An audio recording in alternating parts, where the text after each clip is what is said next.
اور ہم نے بنی اسرائیل کو سمندر کے پار اتارا تو وہ ایسے لوگوں کے پاس جا پہنچے جو اپنے بتوں کی عبادت کے لیے بیٹھے رہتے تھے۔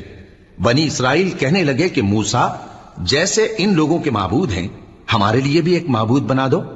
فرمایا کہ تم بڑے ہی جاہل لوگ ہو، یہ لوگ جس شغل میں پھنسے ہوئے ہیں وہ برباد ہونے والا ہے، اور جو کام یہ کرتے ہیں سب بےہودہ ہیں۔ فرمایا کیا میں اللہ کے سوا تمہارے لیے کوئی اور معبود تلاش کروں؟ حالانکہ اس نے تم کو تمام اہل عالم پر فضیلت بخشی ہے۔